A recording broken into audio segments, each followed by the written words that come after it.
ஜெய்பீம். உங்க யாருக்காச்சும் பண்டிதர் அயோத்திதாசர்னா யாருன்னு தெரியுமா? தெரியாதா? ஐயோ போச்சு. தென்னிந்தியாவினுடைய சமூக சீர்திருத்தத்தினுடைய தந்தை அப்படின்னு சொல்ற அளவுக்கு பல வேலைகளை செஞ்சிருக்காருங்க. யார் தமிழன் அப்படிங்கிறதுக்கான டெபினிஷனையும் கொடுத்திருக்காரு. பண்டிதர் அயோத்திதாசர் அவர் இருக்காருல்ல, அவர் ஒரு பக்கம் வைப்போம். காத்தவராயன்றவரை பத்தி உங்களுக்கு தெரியுமா? இந்த காத்தவராயன் மட்டும் இல்லைனாக்கா நம்ம பண்டிதர் அயோத்திதாசரே இல்லைங்க. எப்படி எப்படி எப்படி எப்படி அப்படின்னு கேக்குறீங்களா? வாங்க சொல்றேன்.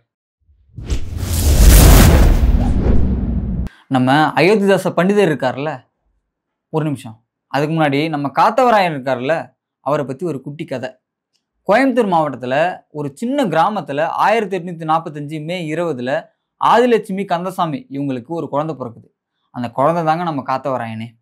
தலித் பறைய சமூகத்தினுடைய ஒரு உட்பிரிவு சமூகமா இருக்கிற வல்லூர் சமூகம் தான் இவங்களுடைய சமூகம். இவங்களுக்கு சாக்கையர் அப்படிங்கிற ஒரு அடைமொழி பேரும் இருக்குது.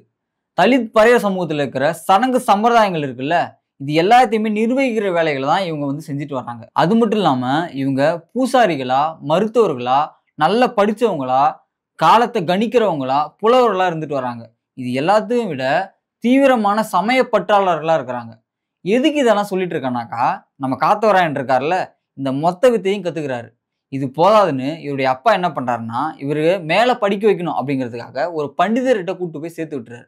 அங்க இவர் தமிழ் மட்டும் இல்லாம பாலி, ஆங்கிலம், சமஸ்கிருதம்னு பல மொழிகளை கத்துக்கிறாரு. சரி, எதுக்குடா கிளீண்டா இப்ப இதெல்லாம் சொல்லிட்டு இருக்க? யாருடா இந்த காத்தவராயன்? இவருக்கும் பண்டிதருக்கு என்னடா சம்பந்தம் அப்படின்னு குழப்பமா இருக்கா? தலை சுத்துதா? இப்ப சுத்தும் பாரு. காத்தவராயன் ஒருத்தர் சொன்னல, அவர் தாங்க அயோத்திதாச பண்டிதரே. அந்த குழந்தையே இவர் தாங்க.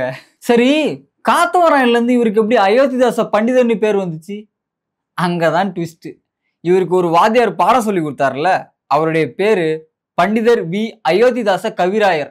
தன்னுடைய குருவோட பேரை எடுத்து தனக்கு வச்சுக்கினாருங்க. காத்தவராயன் அதாவது அயோத்திதாச பண்டிதர் என்னதான் கோயம்புத்தூர்ல பிறந்தாலும் அவர் தன்னுடைய இளமை பருவம் முழுக்க அப்பா அம்மாவோடையும் உறவினர்களோடையும் நீலகிரி பகுதியில தான் வாழ்ந்துட்டு வர்றாரு.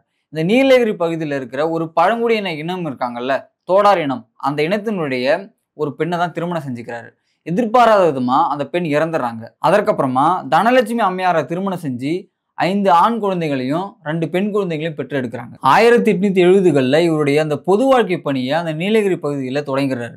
தலித்துகள் படிக்கணும் அப்படிங்கிறதுக்காக பஞ்சமர் பள்ளி அப்படிங்கிற இலவச பள்ளிகளை தொடங்குறாரு.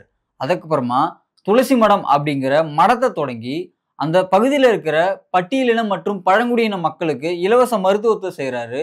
சித்த மருத்துவத்தை அந்த மக்களுக்கு சொல்லிக் கொடுக்குறது மட்டும் இல்லாம அந்த மருந்துகளை எப்படி செய்யுது அப்படிங்கிறதையும் சொல்லி கொடுக்குறாரு. இந்த துளசி மடத்துக்கு அப்புறம் திரும்பவும் 1870லேயே அத்வைதானந்த சபையை உருவாக்குறாரு.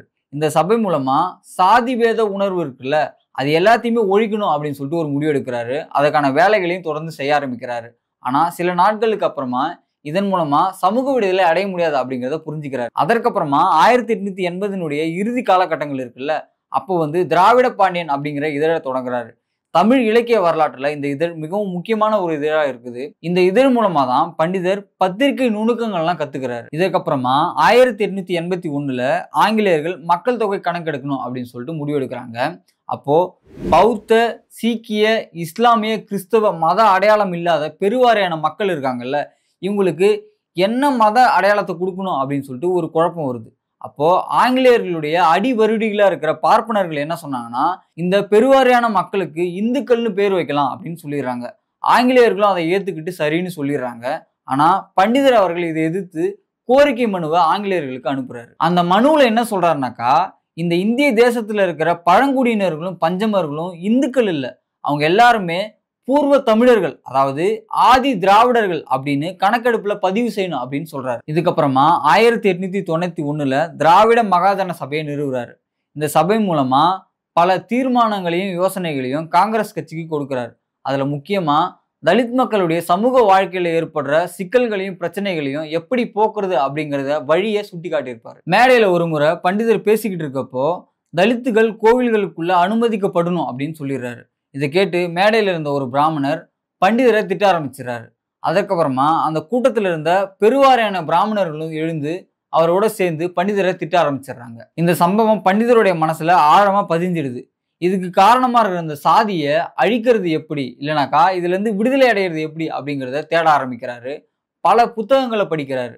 பல ஊர்களுக்கும் கிராமங்களுக்கும் பயணம் செய்ய ஆரம்பிக்கிறாரு. பல பேரை சந்திச்சு பேசி விவாதம் செய்கிறாரு. பல தமிழ் இலக்கிய நூல்கள்லாம் படிக்கிறாரு. ஆனா அதுல எதுலையுமே அவருக்கு பதில் கிடைக்கல. அதனால பாலி, சமஸ்கிருத மொழிகள்ல இருக்கிற நூல்களையும் படிக்கிறாரு. இந்த 1890, 91 காலகட்டங்கள் இருக்குல்ல, இது பண்டிதருடைய வாழ்க்கையில முழுக்கவும் தேடல்களா மட்டும்தான் இருந்துச்சு. தொடர்ந்து தேடிக்கிட்டே இருந்தாரு. அதனுடைய விளைவா கடைசியா ஒரு புதிய உலகத்தை கண்டுபிடிக்கிறாரு. அந்த உலகத்துல வாழ்க்கை அப்படிங்கிறது அறிவுபூர்வமானதாகவும், சமத்துவமானதாகவும், நேர்மையானதாகவும் இருந்துச்சு. இது எல்லாத்தையும் விட அந்த உலகத்துல சாதிக்கும் வர்ணத்துக்கும் இடமே கிடையாது.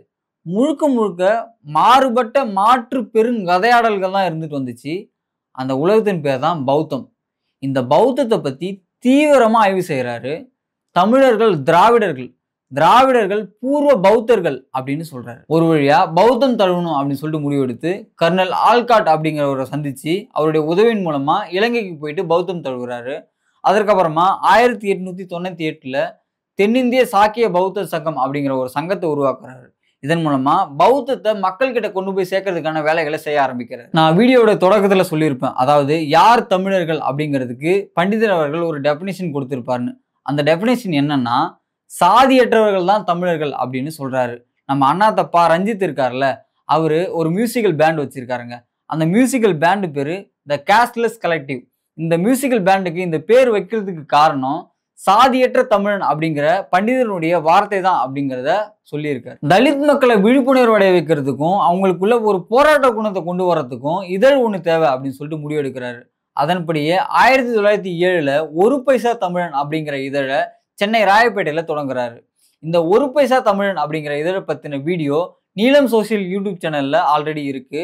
அதனுடைய லிங்கை இந்த ஐ பட்டன்ல கொடுக்குறேன், மறக்காம எல்லாரும் பாருங்க. அந்த காலத்துல காலனா அப்படின்னு சொல்லுவாங்கல்ல, அந்த காசுக்கு தான் இந்த இதழை ஒரு புதன்கிழமைகளையும் வெளியிட்டு வந்துட்டு இருக்காரு. கிட்டத்தட்ட 7 வருஷங்கள் தொடர்ந்து இந்த இதழை நடத்துறாரு. பௌத்தம் பத்தியும் தலித்துகளுடைய அடிப்படை உரிமை பிரச்சனைகள் இருக்குல்ல, அதாவது குடிநீர் பிரச்சனை, சுடுகாட்டு பிரச்சனை, இது எல்லாத்த பத்தியுமே தன்னுடைய இதழ்கள்ல எழுதிட்டு வராரு. அதற்கப்புறமா தன்னுடைய சமகால அரசியல் நிகழ்வுகளை பத்தின எதிர்வினைகளையும் எழுதிட்டு வர்றாருங்க. இவ்வளவு வேலைகளுக்கு நடுவுலையும் தன்னுடைய சித்த மருத்துவத்தை கைவிடாம மக்களுக்கு இலவசமா மருத்துவத்தை செஞ்சுட்டு வந்துட்டு தான் இருந்தாரு. தன்னுடைய வாழ்க்கையையும் அறிவையும் தலித் மக்களுக்கும் பாமர மக்களுக்குமே அர்ப்பணிச்ச பண்டிதர் அயோத்திதாசர் அவர்கள் 1914 மே 5 இறந்துடுறாரு. தந்தை பெரியாருக்கு முன்னாடியே நமக்கு திராவிடத்தை அறிமுகப்படுத்தி நம்ம எல்லாரையுமே திராவிடர்கள் அப்படின்னு அடையாளப்படுத்தின பண்டிதர் அயோத்திதாசர் அவர்களை இந்த திராவிட கட்சிகள், இயக்கங்கள், பெரியார் வழி வந்த திராவிட மாடலினுடைய ஆட்சியாளர்கள், அரசியல்வாதிகள் எப்படி கொண்டாடி இருக்கணும். ஆனா அப்படி நடந்துச்சா என்ன? வெறும் கண் துடைப்புக்காக ஒரு சில விஷயங்களை செஞ்சுட்டு அயோத்திதாச பண்டிதர் அவர்களுடைய வரலாறையும் அவருடைய வேலைகளையும் இருட்டடிப்பு செஞ்சுட்டு இருக்காங்க. அதுக்கு காரணம் என்ன அப்படிங்கிறது நமக்கு தெரியும். அப்போ பண்டிதருடைய விஷயத்திலையும் சரி, சமீப காலங்கள்ல தமிழகத்தில் நடக்கிற சாதி அட்டுழியங்களை பார்க்கும்போதும் சரி, தமிழர்கள் அதாவது திராவிடர்கள் சாதியற்றவர்களா அப்படிங்கிற கேள்வி நமக்கு இயல்பாகவே வருது. பண்டிதர் அவர்கள் சொன்னது போலவே சாதியற்ற தமிழர்களாகவும் சாதியற்ற திராவிடர்களாகவும் செயல்பட முயற்சிப்போம். பண்டிதருடைய சமூக பணிகளை பத்தி நீங்க என்ன நினைக்கிறீங்க அப்படிங்கிறத கமெண்ட்ல சொல்லுங்க. பண்டிதரை பத்தி தெரிஞ்சுக்க வேண்டிய உங்க ஃப்ரெண்ட்ஸுங்களுக்கு இந்த வீடியோவை ஷேர் பண்ணுங்க. மறக்காம லைக் அண்ட் சப்ஸ்கிரைப் பண்ணுங்க. ஜெய் பீம்.